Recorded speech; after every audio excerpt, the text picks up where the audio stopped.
TV more than I have in the last week. That's so cool. Tiger Woods. All right. Good evening, ladies and gentlemen. Welcome to the City Bettendorf Committee of the Whole meeting. Today is Monday, April 15th, 2024. I hope you got your extensions in or you actually filed taxes. Today's the day.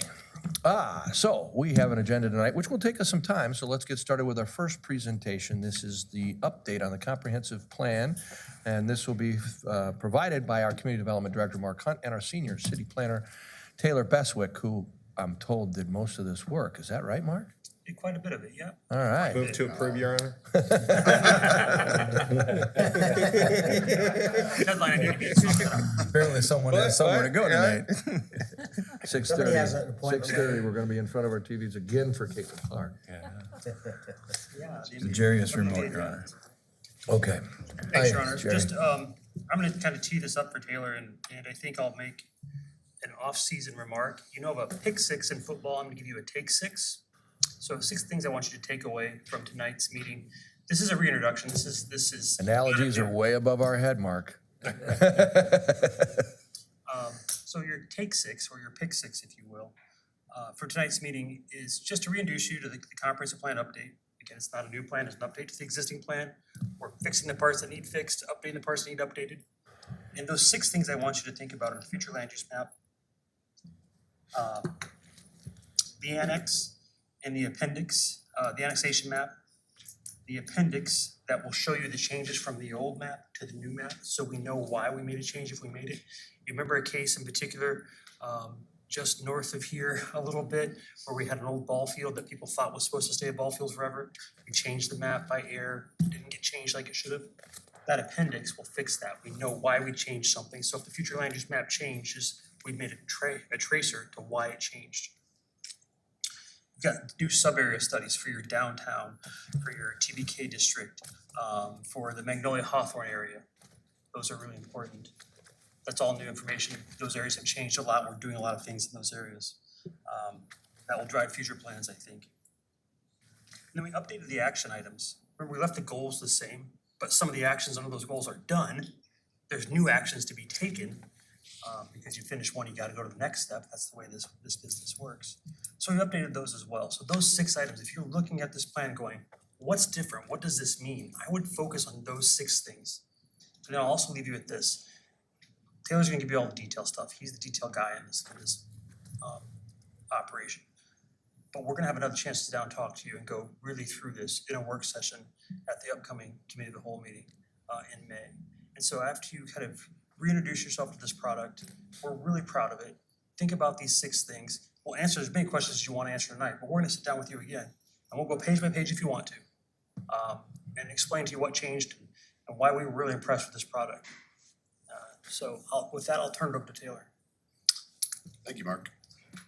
So going through those, well, what's not changing, we'll start off with that. Those goals that Mark mentioned, there was action items that changed within those goals too. We're still, those overarching goals are not changing. The mission, the vision statement, and the concept of that flexible zoning or form-based zoning called DCAs. Those are still embedded into the comprehensive plan, but we'll go over what has changed. And DCA is just a development character area. It's a type of zoning where you have flexible multi-use within one zone. Did we shrink the amount of? We're gonna do that in the code update, and that's a recommendation of the plan. Thank you. Correct. No questions, Your Honor. As many as you would like, sir. So everyone has the whole plan at council, mayor, leave of the draft plan. But we'll kind of go over some of those big, those 6 changes. We have a new future land use map. There was many changes, many iterations of this map. We reached out to the public, we reached out to you, reached out to staff. So there's multiple iterations. This includes areas that weren't contemplated in our last future land use map, so to the northwest and to the east.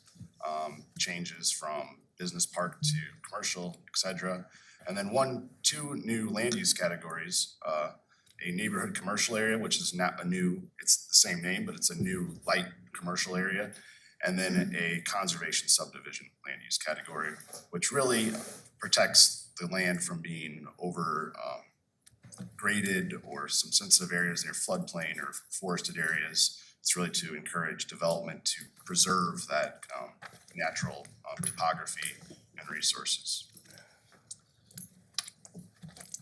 Our next map that changed, I briefly mentioned it, was our new annexation map. Staff met with council and got some direction on which way to change this map. The only two changes to this map are the addition of west of Utica Ridge Road, that was added, and then east of Criswell and west of Wells Ferry Road. Those are the two added areas. This is the guide. Our annexation strategies still remain, but this is the guide to where we should look to voluntary annexation in the coming years. And I would reiterate, it's voluntary annexation only, so we're reaching out to landowners if they so choose, not. And to underscore that, you'll notice on the eastern edge of the Criswell there, that eastern area, left out purposely already developed neighborhoods. We're not looking to annex those. We're talking about the undeveloped area east of Criswell. And so we purposely excluded those neighborhoods. They are not part of our annexation plan. If they were voluntary and wanted to come in, I guess we consider that, but it's not an area we're looking to annex at all. At some point in the future, if this doesn't restrict us in any way, this can be amended. So say they come knocking on the door because there's sewer available and their septics have failed or something of that nature. That's always a possibility to amend this. It's a living document, so it can be amended in the future. Mark touched on the appendix. I believe this is a very important tool to show what has changed from the last map when we have finally adopted this new comp plan and future land use map.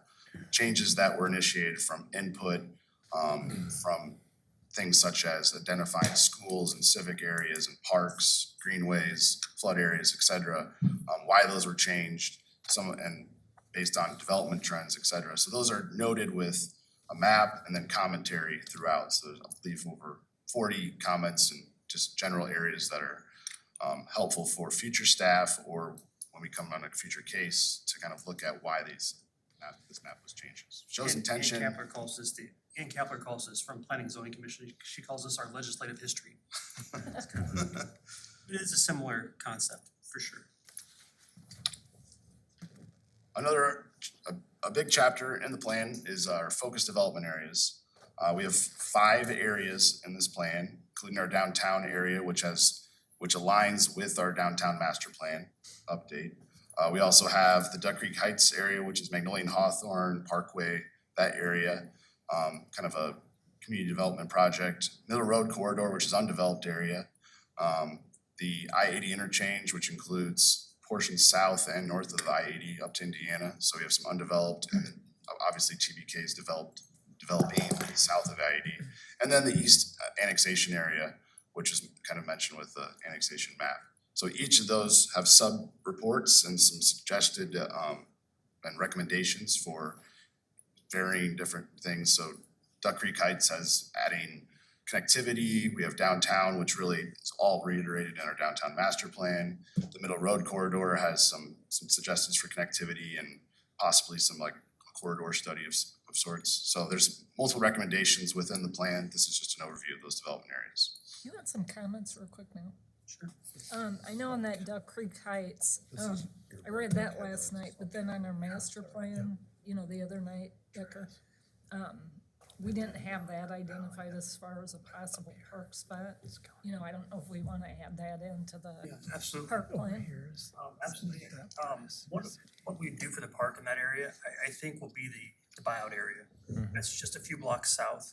And when that buyout area kind of gets squared off, which we're getting close, that would be a natural park area. And in that sub-area study, it does show the buyout area and it does show a trail that would potentially go down there someday. Okay. Again, these things are conceptual. These are not necessarily obligations of the city, but it's a way that we as planners and meeting with our consultant and citizens, we think that might be a logical next step. Yeah, I didn't, on the documents jiving, so. And I will Okay. note the future land use map it references that park area to the best of our knowledge right now. So there is some Yeah, parks and open that's the only space. one I Yep. saw, so. So, Your Honor, if you don't mind, No, please. for tonight, what we just wanted to do was kind of give you the overview. We think that all these questions or ideas that you might have, save those or write them down for the work session, because that's what we want to get into. Okay. This was kind of to give you the high level. at this level, and then we'll get into those kinds of changes at our first meeting in May. Okay, First meeting, right? Yeah, I think it was gonna Yep. be that first council meeting in May, we'll do it Yep. in the whole. Yeah, we'll do it right at committee of the whole. got it. Thank you, Your Honor. Yeah? Gentlemen, go ahead.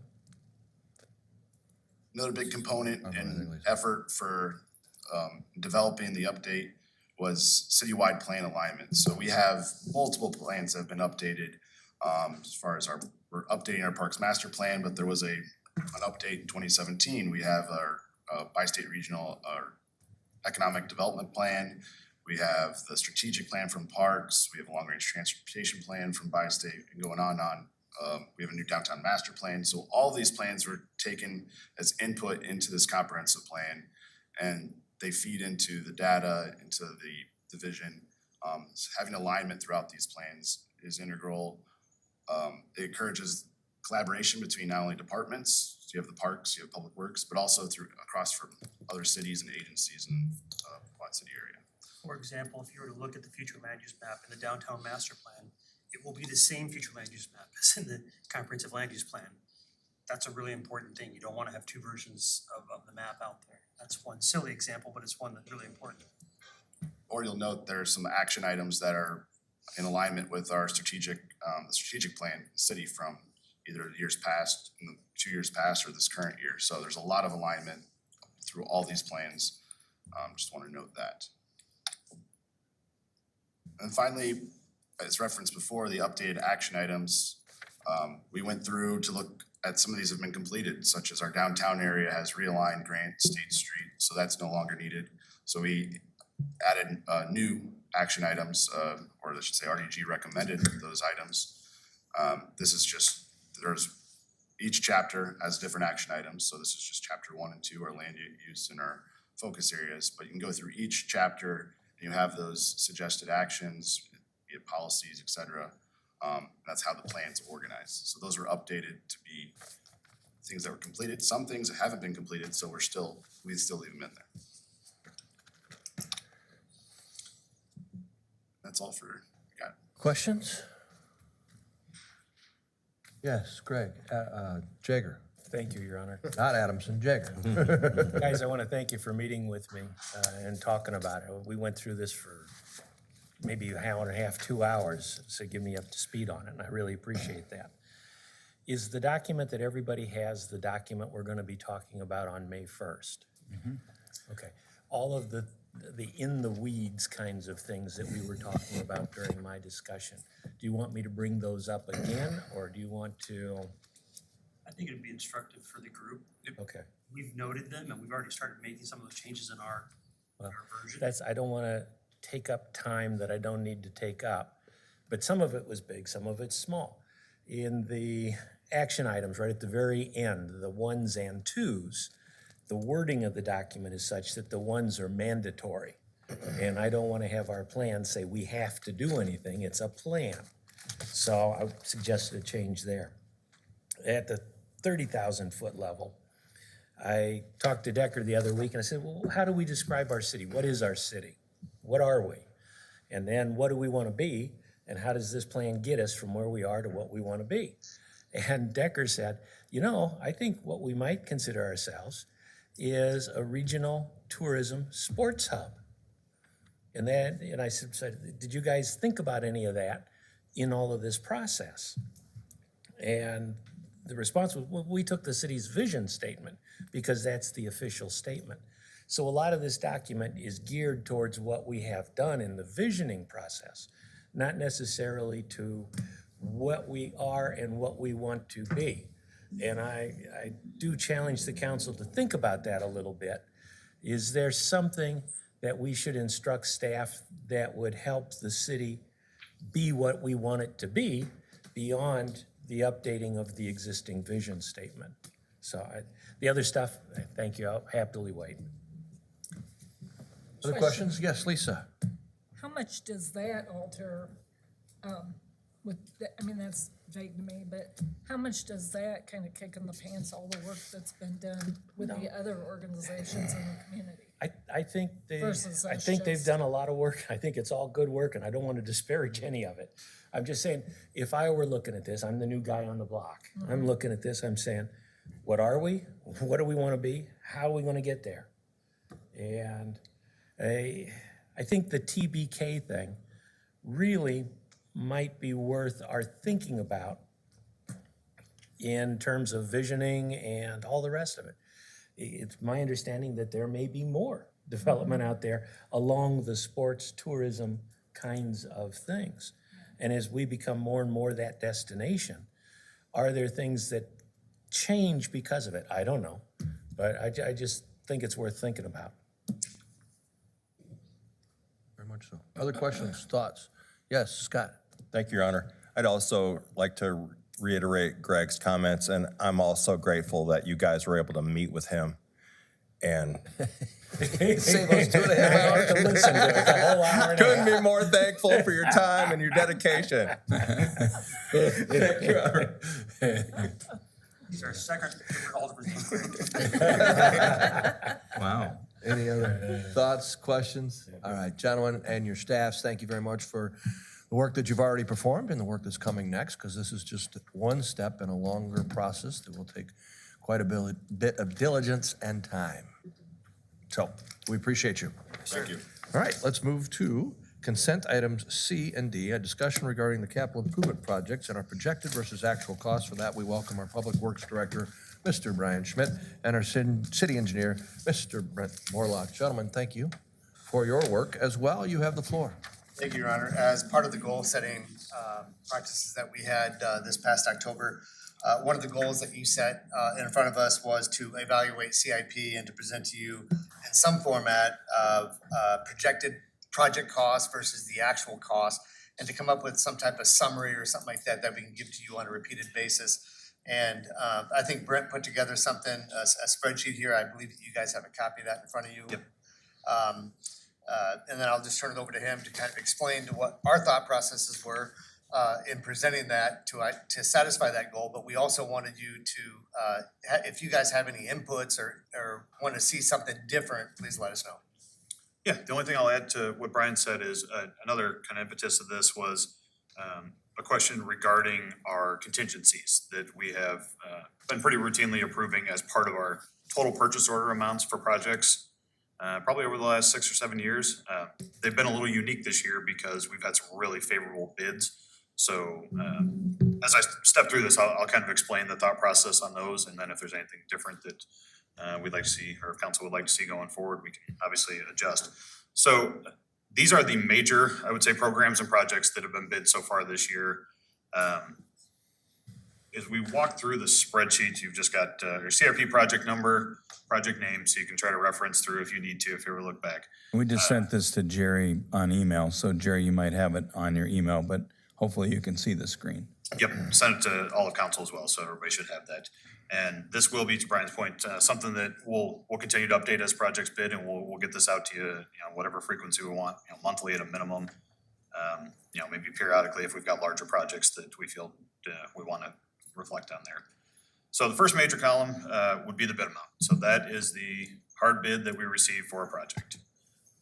Next to it, I added in the purchase order amount. So as you will see, those generally speaking do not match. So the purchase order amount would actually cover that contingency that we have been asking to be included in projects. So that's a construction contingency. That's meant to cover some kind of unforeseen change without having to necessarily go back to council if it's a reasonable threshold. So usually the industry standard is basically right at about 10%. That's what the DOT does. Actually, Jeff and I had an interesting conversation with them this afternoon regarding how they run their contingencies for the Middle Road I-80 project, and the grant that's coming, they do theirs actually not on a project basis, but on an entire program basis. But everybody is doing that. We put them in all of our estimates, but you have to remember these estimates are done, generally speaking, 6 to 9 months before we're getting to actual project design. So things come up. So some of it could be meant to cover a stabilization issue. If you remember back to Greenbrier, the 2 phases of that project a few years ago, we had to come back to council because we had a very large stabilization issue. The minute we took that concrete off, we buried an excavator. The ground was so soft under there. That was an extreme condition. Routinely, we, especially on the street reconstructs, we find soft spots. So that's meant that we don't have to come back to council necessarily and say, I need $3,000 to put some additional rock under a piece of concrete that we can't wait. That has to happen. So that's what that contingency amount is meant to do. So that's reflected in that total purchase order amount. Next to it would be the approved CIP budget. So you're really gonna compare the PO amount versus the budget, because that PO is what we're allocating to that project. Next to it, I kept a net. So in this case, they've all been positive. They've all come in under our CIP budgets. A few of them came in slightly under, but we actually awarded up to the total amount. So I'll kind of step through that. Then next to that, I have a cumulative balance so we can see where we are for the year. And then just some general project notes. In terms of the contingency, I'd say there's two kind of trains of thought here. On a standalone project, so the 18th Street project, for example, you can see that came in well under budget. That was the first one we had of the year. Came in at $843,000. We asked for a total purchase order of $900,000, which was less than the 10%. Some of that is based off experience as well. We know what the soils are like up there. So it could end up, we try to keep it, basically a round number. I'm not gonna ask for a purchase order necessarily of $943,000. We tried to make it simple for the accounting end. Standalone projects, you're gonna see that. We're gonna ask for that, that's in the range of 10% contingency. The programs are a little different. So if you go down to fourth line, the street resurfacing program, for example, that came in well under budget. Asphalt prices have been really stable and actually have gone down quite a bit this year. So we asked for a significantly larger contingency there because we want to add streets to the program. You can't add any work to the 18th Street. It's got finite limits. We're just throwing in a contingency in case something occurs. A program like the resurfacing program, that we've always got streets. We're never gonna not have a backup street and 50 backup streets, quite frankly. We've got a list of every street in the city in terms of where they rank and where they fit in programs. So the program, generally speaking, we've been asking to award up to the budgeted amount so we can do more streets. So that would fall under the resurfacing program, intake repair program, same thing. We've always got failing intakes. If, to our way of thinking, if council has allocated that budget to us, we'd like to spend it and do more intakes if the work came in under. So as we stepped through like I said, the cumulative balance, you can see right now, we're at about $425,000 so far to the good. We've got a few more major programs. We've got the alley program, we got sidewalks, a couple other miscellaneous ones that we would like to get through the majority of that bidding and then come back to council with that amount, depending on where that dollar sits. Excuse me. We expect the bids to continue. There's no sign that they will not be. Everything that we've been seeing continues to come in under. But if we were gonna ask to bring forward another project, for example, so if we've got $400,000 sitting to the good, that's where we would come to council and ask if there was something else in the CIP in one of the out years that we could move forward that might fit in that budget. For example, this year, the thing that jumps out to me is we've got a resurfacing of Kimberly Road that's been hanging out a couple of years, and it's about $375,000. So that's our way of thinking. Again, open for any comments on if you want more information, less information, any other questions, I guess, just on the sheet, how we're trying to operate. But then, excuse me, Brent, real quick here though, but on the back end of it, in the fall, once these projects are all complete, Brent will have another column in there to actually show what the actual cost of the project came at, as far as within the budget and within the PO amount. So you'll actually see what the final cost is. I mean, you see that in a resolution that comes in front of you, accepting the project, but then it'll be cumulative on this particular spreadsheet as well to show you what the bid amount was, what the CIP amount was, and what the actual cost was of the project. Perfect. Any questions? Yes, Greg Adamson. Thank you, Your Honor. Two questions. Are these just the projects that we're paying for this, like a federal wouldn't be on this? Or- The only- If we had any federal aid projects, we would put it on that. We do not have any active right now with Where's Forest Devil's Grove. Glen, Forest Grove to Hopewell? Yep, so that hasn't bid yet. So once it's bid and we have actual bid amounts, Oh, okay. then it would That's be why on it's the not there. spreadsheet. So yeah, this is not our, 40-page total summary of projects. This is just the major ones on the transportation side that have actually bid so far. Good so far, okay. Greg, I wanted to point out one thing though, you asked about the projects with federal aid. The 33rd Street Drainage Improvement Project, that actually was a federal and state funded project, no city dollars. If you notice that the cost came in at 401, we asked for a PO of At the total amount. 598. That's how much we have awarded to us. That's why that contingency is so high. It's no out of pocket to the city. I just wanted to bring that to your attention. So we just awarded it to the monies that we received from the grants. One more. Last week when we had that thing over at the transportation Seminar? Yeah. thing, I saw a picture of I guess it was an asphalt machine or something. It tears up the asphalt, redoes it, lays it in the back. Isn't that what we're recommending? Have we officially passed that or voted on that we want to use asphalt instead of?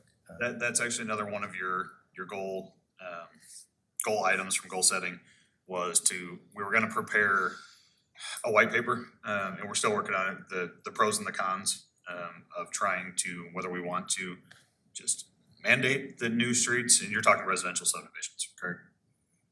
I'm talking any. That's the discussion that's been happening, whether we would mandate it, whether we would maybe supplement in some way to try to get developers to do that.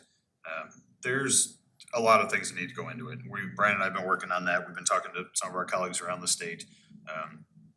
We've got a very competitive asphalt market, but that market changed 2 years ago quite drastically when Tri-City Blacktop closed. So that's one thing that's changed. We have one less contractor, two less producers, and a lot of guys that don't do residential work. So the last thing we'd want to do, for example, is mandate the new streets have to go in, but we don't have the contractors to do the work. You got concrete guys, coming out your ears that can do that. To be continued. Exactly. Thank you. Thank you, Ron. Got other questions on this item? Yes, Thank you, Your Honor. Jaeger. With Mr. Nauman's indulgence. Guys, when we talked about this before, as Brian indicated, one of the things that tripped a trigger to me was the large number variance between the bids and the contingency awards in the resolutions. Brian explained it to me and I appreciate that. Can I just summarize what I think's going on for contingency so that I understand? One is you ask for more money above the bid of price because there may be circumstances that are unforeseen that you have to deal with. Soft ground makes it more expensive to do the project. You use the contingency for that purpose. Contingency, if you're doing something that is a numbers thing as opposed to a fixed point project, intakes. If you end up with a better price and you have contingency money available, you want to use that contingency money to do more of whatever the project calls for. Okay, and then the last one on contingencies. If a line has a contingency of $50,000, and if a different project has a shortage of $50,000, do you take the contingency from A and use it for B on your authority? And if so, how does the council become aware of that? And if you don't do that, that's okay too. I want to understand the process. Sure. I think the first 2 or 3 items, you absolutely correct. In terms of having to try to make minor adjustments to the budgets, it's generally done, well, we do our May CIP budget adjustments, so Yeah. that's where it gets formalized. But anytime we add in the council letter, of where that money would need to change from. So you're saying it's coming from column A and we want to put it in column B? Okay. Then another way of doing it would be just to add a column here in those cases where you will have to move it from one to the other. And personally, I'd be okay with that too. And then that's where Brett also spoke about how these costs of these CIP projects have been coming under. And we've had that Kimberly Road project out there for, I think, 3 or 4 years. And we just keep on pushing it back because there's other higher priorities, but yet that is getting to the point where it needs to be It resurfaced. certainly does. So Some of we what, need to get that Greg, done. to that last point, I don't know if they're always necessarily a direct transfer from a project to project.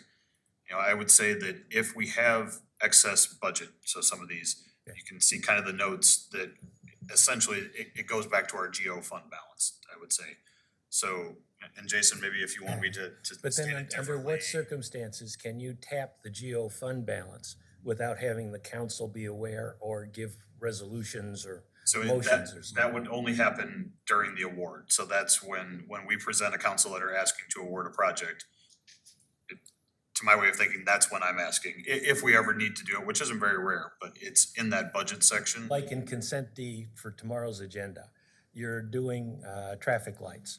The bid is 83,000, you want 90,000 as your total project. So you're saying to us, okay, we might have $6,200 worth of issues, we want to be covered for it.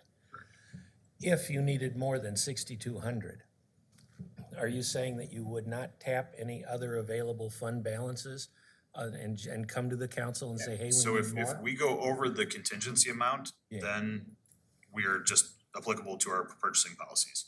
So you can go, at that point, Whatever the it's a authority is of true the change Public order. Works Director. Exactly, so it would be Okay. $10,000 for department head, 20,000 for Decker, and anything above that goes to council. Okay, So we only have that if we actually exceed that purchase order. okay. Thank you, sir. And the total amounts are generally the amounts that are CIP budgeted, right? Yes, correct. Yeah, okay. Exactly, and I should, maybe that's kind of the overarching sentiment here is that this really only happens when we're under budget, which is a good thing. You know, prices are coming in under, very rarely do we have one. Even the Criswell project that you can see has, a delta in the negative. That project still came in at budget, which was 1.1 million, even though we had to add in about $150,000 in storm sewer repairs that were not contemplated when that budget was put together 6 to 9 months ago. So generally speaking, we've been, very fortunate. Our numbers have come in under. Yes, Mr. Blaine. And Your Honor, Brent, or Brian, correct me if I'm wrong, we generally try to stay inside the program so that we're not moving money from resurfacing to markings or markings to resurfacing. Generally, we try to stay inside that program. Now, to the point, if there's monies left over and there's more work in any one of those programs, In that silo. then we try to spend that money in that silo, which is what we bonded for. If you have more intakes and more money to do more intakes, what the heck? That's right. But if you have more money and your intakes are already done, should the money be used for street markings? Or and who gets to decide that? Well, That's the question. either the point we made, if it was within the authority of the Public Works Director 10 or grand, me, yeah. we would do 20 that, grand. if that, we could do okay that. with that. But I think we would, if it was over that, we would come back to you and ask for more authority. I'm okay with that. Or to I move money. I It appreciate would be the learning. authority, yeah. Yeah. Other questions? Jerry, you've got one?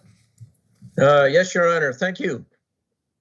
I've been one of the people advocating for this type of a spreadsheet, and this is exactly what I was looking for. Thank you very much. I appreciate it. And then I have a comment about concrete streets. And I'm sure Brent's considering it on his white paper. You know, we've had some problems in recent years with some of the quality control on some of the contracts where the corners are breaking off 1 or 2 years after they put down a new street. And then our street crews end up having to patch it with asphalt anyhow. So I think as we use concrete, quality control is critical. Thank you. Other questions, thoughts? All right, I'd like to entertain a motion that these two items remain on tomorrow night's agenda as consent C and D. Second.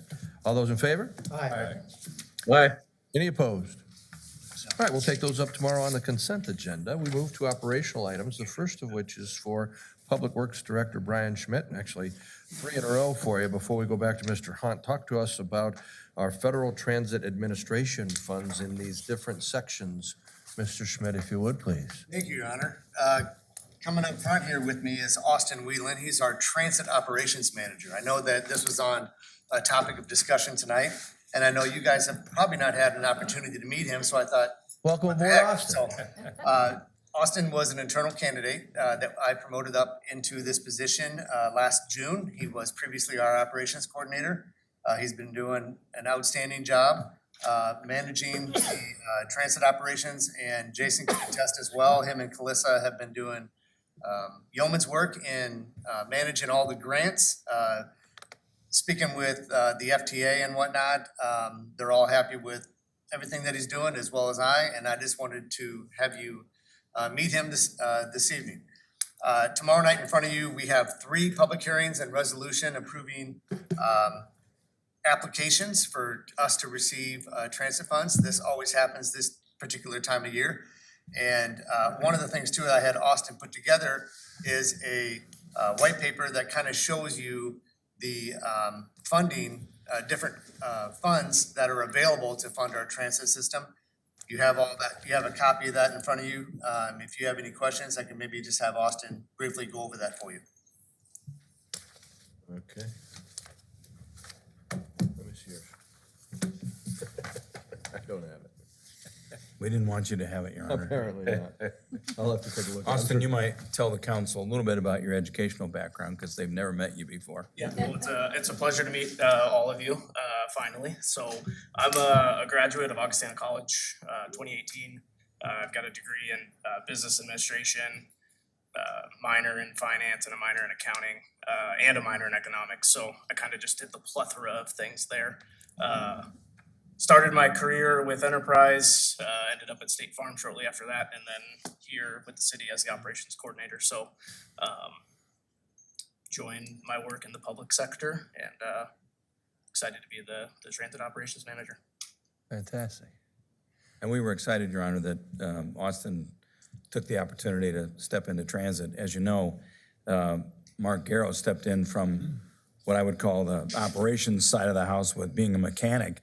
Not that if Mark could do it, anybody could do it, but Mark did a great job, and we were wanting to make sure that we had somebody who really kind of understood transit, and the transit operators all knew Austin from the operations side of the house. So, in fact, 2 of them sent me notes and said, if you're really smart, you'll promote this kid to become our transit manager.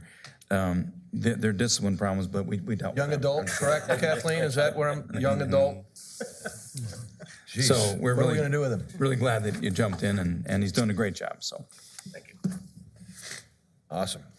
Anyway, if you guys have any questions with that particular funding mechanism sheet that Austin prepared, feel free to give us a call. Perfect. So the 5307, you wanna just hit the Yeah, financial so assistant capital project? 5307 financial assistance is in the amount of $151,331.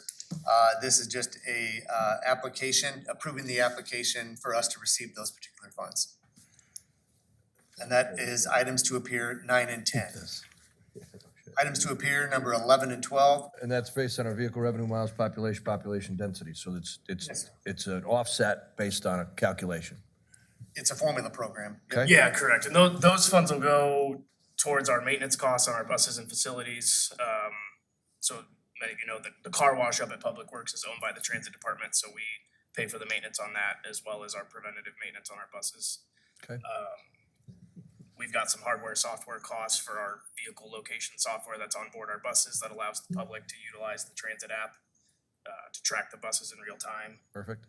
Then we also have some planning costs that are associated, portions of salaries for support staff. So this particular application for the fiscal year 2024 will go through to those expenses.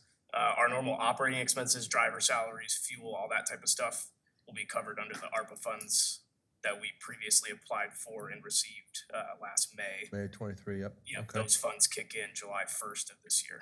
Awesome. Any questions on what will appear at 9 and 10, the 5307 Financial Assistance Grant? Yes, Greg Adamson. Little off subject, but a little off from that. Can I, You want us to try to find federal funds so that you can drive your car around and pick up everybody who needs a ride because you're tired of seeing these empty buses. So moved, Your Honor. Second.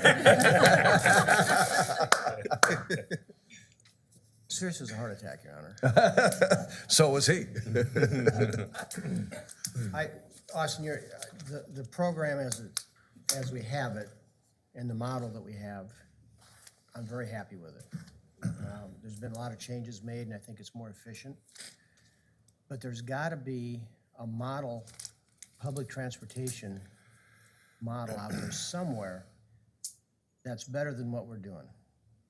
So my challenge is come up with something. Yeah, it's in the works, so there's a lot of different things going on out there, whether they're commute programs, microtransit stuff that we've kind of looked at. One of the issues for smaller systems, the microtransit side of things sometimes isn't as cost effective as fixed route.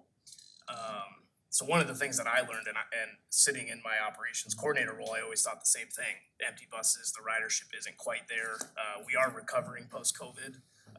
But these funds that we get from the FTA, they're actually based strictly on revenue miles, which means the bus is in service, ready to pick passengers up.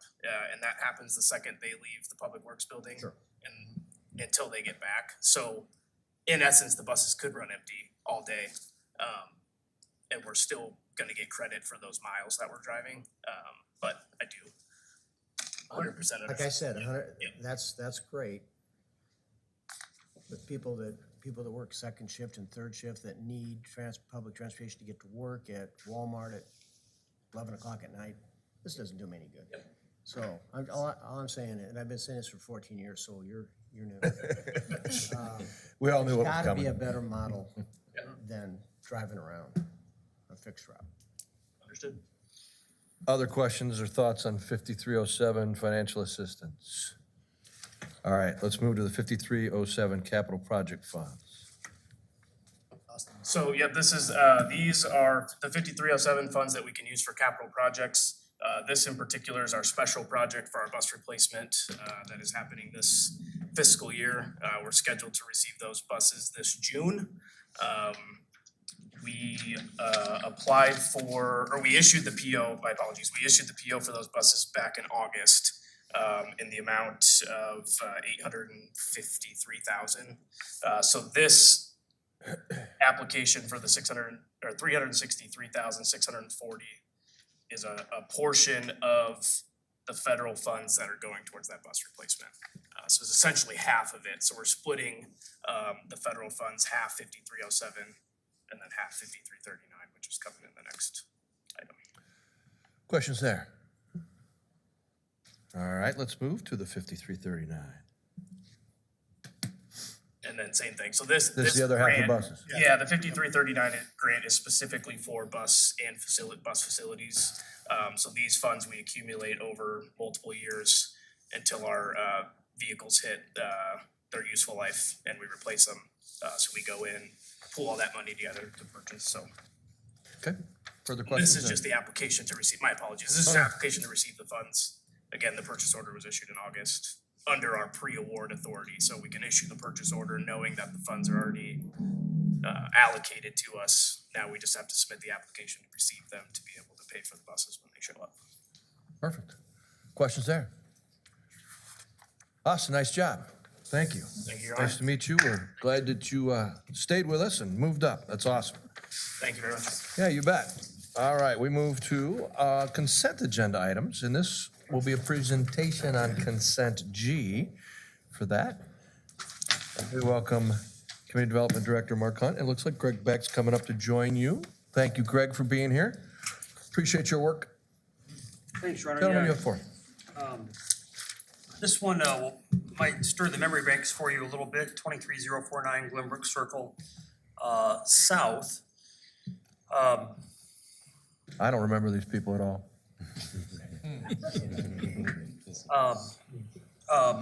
Greg is gonna kind of help me fill in some of the history gaps. So if you guys have questions, kind of how we got here, I'll do a little bit of walkthrough for you.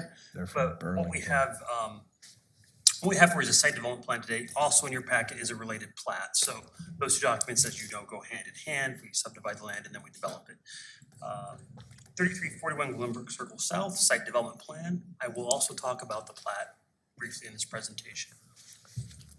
If you remember, this is one of our development character areas, one of our flexible zoning areas where we kind of do almost a master plan type of agreement with the developer. And that's happened over 8-9 years now, probably. And this area has been filling in and changing to meet that plan. At one point, this area that we're gonna talk about today, a large piece of it was kind of left as open space drainage, water retention. And the developer came back to us and said, hey, we think we have a use for that, and how do we do that? So we went through this site plan change to the existing facility, which is here, where we agreed that this facility could let this piece go, if you will, and let it go into development. Went through that process. Then we ran into a snag with the floodway related to the creek here. And that floodway was encroaching on this lot, making it hard for the developer to build the size of building they wanted to build. FEMA has come out with new flood maps. Those flood maps reduce that floodway, so now there's more land available. So the developer is like, hey, great, now we have enough land to develop the product we want. Lucky happenstance, perhaps, it works for the city because we protected our floodway, which we're required to maintain our flood insurance status. So that's the history lesson. The location is Glenbrook Ridge, 4th edition. That's the associated plat that you'll be looking at as well. Jacob Nelson is the person representing Nelson Construction and Development. They request a site development plan for multifamily structure, senior living. Greg, did I leave anything out of importance? Not really. This has been through a group of different iterations though. 9? If my counting is correct? Perhaps. It's been, Your Honor, through a number of iterations. And the thing is, the floodway change was a really big change in this process that freed things up. But it's coming to fruition now. This project has gone on in this design for 28 months. I can say that much. So it's been long-lived, but it's coming to culmination tonight, I believe. We can't help it, we are planners, so we always look back at our future land use and our zoning, we make sure they're in alignment, and they are. And multifamily is a use that's permitted in this area. I'm gonna point out something really quick for you that we're fixing, actually in this plan that we're working on right now. UMI is a land use, and UMI is also a zoning district. We're gonna solve that so you don't get confused between which one we're talking about. So if you remember the presentation we did about 15 minutes ago, we have a different name for these. So the future land use is a different name than the zoning law. Land use and zoning, two different things. Here's that plat we're talking about. The main area of development will be lot 1. Lot 1 comes down to about this area, kind of a boot-shaped lot. That's where for all intents and purposes, where all the development will occur. Outlot A is reserved for floodway, no development there except for a trail system that will be private and kind of looped for the benefit of the residents of this facility. And then some detention outlots for water storage. Here's a site development plan. Lots of things going on here. Let me kind of pull out the salient points for you. Parking is met both interior and exterior. So we have surface parking. You can see the various locations for that, 109 spots or something. And then a lot of parking underneath the building as well. So they'll have some work to do there on site when they start building this to make that work and evacuate the water, those types of things. There's a gas pipeline easement here.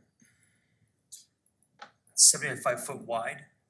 It runs through all of Bettendorf. It's this, you're familiar with this. If you see the stakes, kind of orange and white stakes as you drive down any of our major roadways, run north-south, you'll see those. But that is in place, and they're gonna have to get an agreement with that pipeline company. The name has recently changed just to have the paving in that area. And that's something they're working on. We do have 2 access points. This is a pretty big facility, 111 units, so we do want multiple access points. We have those from the South Access Drive, what is literally named South Access Drive. It's a private roadway, and then Glenbrook Circle South up here are the two ways to get in. I did mention that private trail system. That was part of the DCA back in the original concept phase, but there would be a private trail system that would serve these facilities. So it's kind of a looped trail, probably not paved, probably more of a gravel or chat-like surface. We don't really want a bunch of paving in our floodway. I think I mentioned the parking. They do have some ADA spots, so we'll put those in place as well. They have a plan for stormwater detention that our city engineering team will be working with them on. We have a dumpster right here, dumpster enclosure right here, so it will be enclosed. Gonna do some landscaping. I think this is a big improvement to the site because before it really was just a drainage way. So now having these 12 or 13 tree factors put in here, I think they actually have 13 on the page. They only are required to have 12 shown here. We'll kind of dress up the area both from the Grimbook Circle side, but also from kind of the trail walking area to the south where you have all these trees that we planted. Here's an elevation.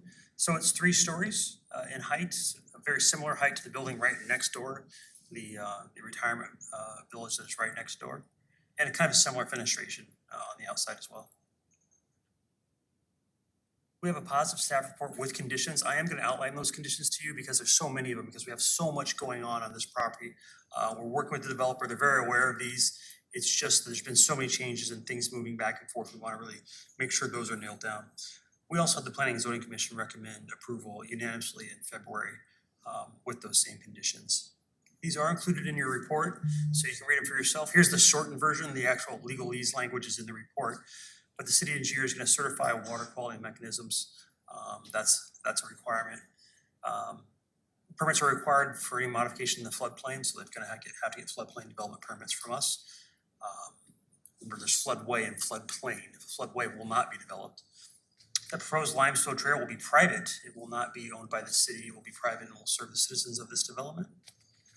The owners and developers need to have caretaking agreements in place for those outlots. Remember, those outlots over time need some maintenance to keep them from filling up with woody growth or sediment.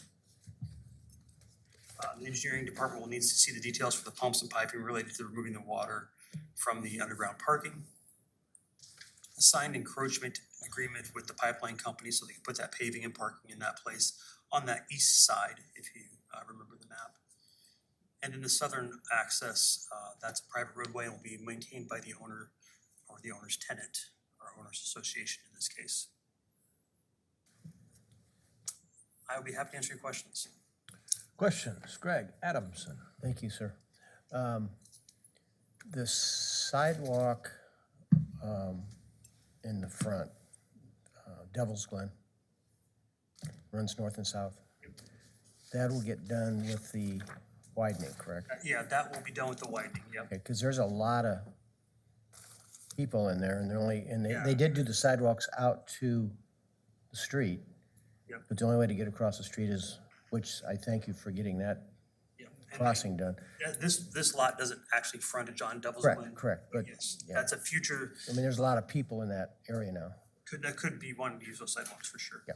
And maybe that will push it up in the CIP, I'm not sure on that analysis. Okay. Other questions this way? Questions? Yes. Nick? Thank you, Your Honor. Mark, just for my understanding, what requirements have to be met for FEMA to determine a change in the floodplain? Ooh, I'm gonna ask my certified floodplain manager, Taylor Bestwick, to take that. Taylor. So the question was what requirements have to be met? Yeah, I mean, it seems like, I don't know what, It's a black box that none of us right, will yeah, ever it see it to. seems to be Except that way, but We're it just a del- seems a little bizarre to me. We're a delegated community, so we regulate our own floodplain. So you have your 100-year floodplain, which we can permit, meeting our standards, which we just actually adopted a new flood control ordinance, updated flood control ordinance, last council, a couple council meetings ago. But they can't affect neighboring properties, raise the water by our 1 foot level. There's a number of other factors. When you're going into, it also depends on the type of development that's being proposed. But when you're talking about floodway, that's actually kind of out of our hands, and that goes straight to FEMA for certification, and no rise is actually allowed in that floodway, so. And I think maybe the question you're asking, Alderman, is how did we change, how did one day did somebody go, oh, Amistosius, floodplains, a la presto? And it's based on their models and their mapping. I will also perhaps give some credit to the city for the good stormwater management that they're doing, and that should reduce the effects of flooding. But, you know, the actual ins and outs of that modeling and how they're doing it, I'm not prepared today to be able to describe to you, and it probably takes somebody other than me to give you that information, but it's their model and they've updated it and it's changed the way the flood plain and floodway are now mapped. Got it. So then as follow-up to that, you mentioned a certification requirement for the change in the flood plain, Yep, so right, on the last, in the recommendations, in the conditions, or the conditions, yep. so some of this area is, remember, this is floodway, can't develop in the floodway in the bottom half of this map, bottom quarter of this map, if you will. There's some floodplain development that will occur here, and that will have to be permitted through our normal process. The good thing is they've already elevated most of this ground, or they're gonna elevate most of it, to get it out of the floodway, and we can do the permitting on that. Got it. And so does that, again, I think maybe I'm splitting hairs here, but I'm just thinking from a city perspective, let's say we have that 100-year flood, does that permit or the sort of the, I'm drawing a blank on what to call it properly, but does that sort of relinquish the issue that the city might have if they do have a severe flood and Well, we so said, they're hey, you gonna- can build here? So they're gonna have to get out of the floodplain by 2 feet of freeboard, so they're gonna have to remove themselves from the risk area, Yep. right? And we're gonna require them to do that, and that's what the permitting process is. Got it, okay. Yep. So, Okay, all right. And we changed, correct me if I'm wrong, Taylor, we changed probably, or Brent, 10 years ago and went to 2 feet above versus 1 feet, 1 foot. So we're twice what the standard is. And part of that was we anticipated that we would want to apply for the community rating system, and that was a requirement to be a CRS community, if I'm correct. It helps, yep. And so typical development was 1, we changed to 2. So this would have to be, to meet that requirement, all those buildings are 2 feet above the 100-year floodplain. Got it, okay. if I can get the screen, you guys can see the screen right now, can't you? Yes. Yes. And I'd be happy to get offline, dive deeper into this with anybody that would like to. But this just shows you the purple area is stuff that got taken out, reduced flood area. So it retracted back down toward the creek based on their new models, again, which I'm not necessarily privy to. But this shows you that how much reduction we had, which then benefit the developer. No harm, no foul, in my opinion. If it's out of the floodway and out of the floodplain, go for it, or out of the floodway, go for it. Yep. And then you just gotta develop in the floodplain per our code, 2 foot of freeboard. Thank you. Jerry, did you have something? Yes, Your Honor, thank you. This particular development, like you say, has had, what, 9 iterations or more? It's taken a tremendous amount of staff time over the multiple years we've been looking at this thing. Has our fee structure for permits and developments appropriate to reimburse the city for the appropriate amount of staff time that we've dumped into it? Not even 1%. Yeah, I mean, it's really, I understand your question, Alderman Sexer. It's really not an hourly based type of fee. It's a flat fee. It's $100 per, I believe. I am recommending and working on language to bump that up across the board about 30%, so it'd be $130. But yeah, we have to toe the line on fee versus tax. We gotta be careful there. And our fees are fairly nominal and developer friendly. We do okay in the community development department, so I'm not too worried about it personally, but I understand the concern. Short answer, Thank you. no, not close, but that's not what they're intended to do, That's correct. right? Anything else on this topic? I have a couple. We have the South Access Drive that remains private. Do we have any agreement relating to enforcement of its condition, especially since it is our second access point for emergency personnel? We are requiring a private agreement between the property owners and the tenants, if you will, the owners association that may be formed to keep that road open. That If part they- I if they understand, don't- but I want a road that we can use. Yes, sir. If they don't do that, our municipal code would allow us to cite them, give them notice of violation and cite them we could do that under our existing municipal code, sir. Okay. What were the number of units that your white paper contemplated without the change in the flood plain, if you recall? I think it was like 80. I think it was. Yeah. I think it was Upper like 80, 70s, 82. early Yep, 80s. yep.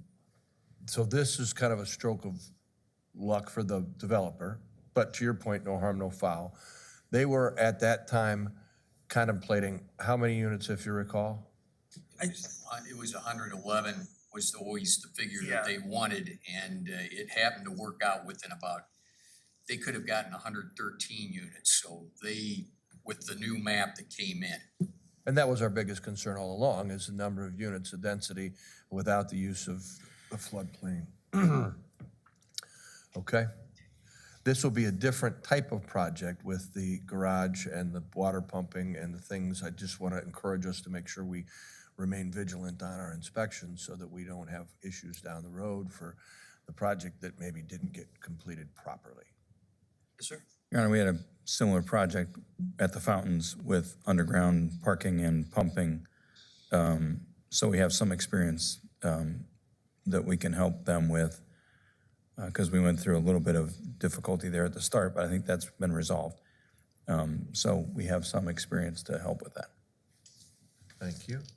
Based on that, anything else?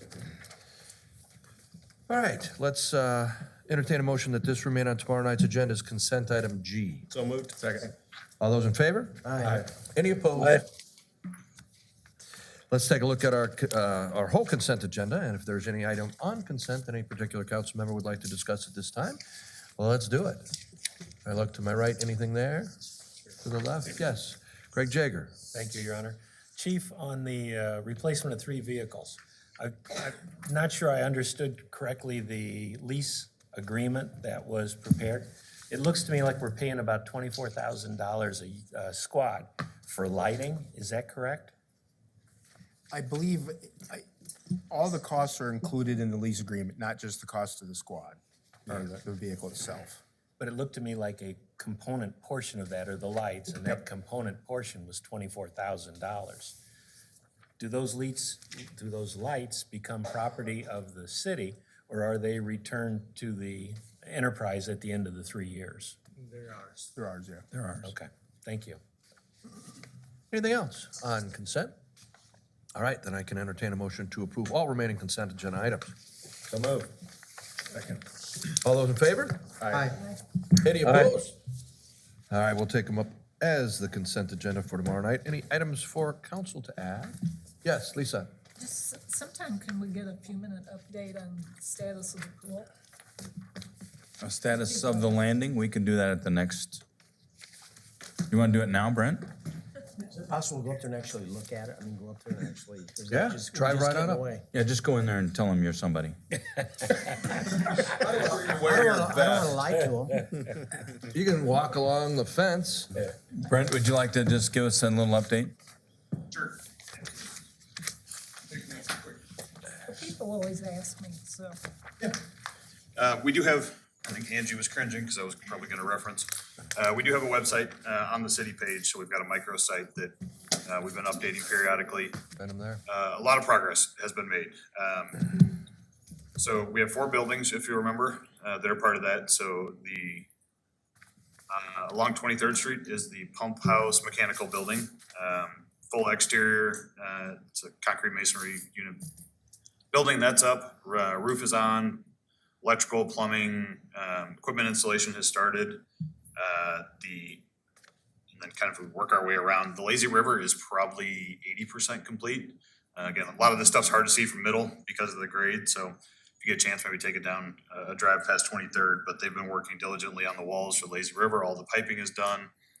I think I calculated, there's about 2 miles of underground piping just under that lazy river, for the lazy river and the pool. An absolute engineering marvel, if you ask me, to be able to make sure that they didn't end up running into any conflicts elevationally. As you get towards the corner, the slide tower foundations are all constructed.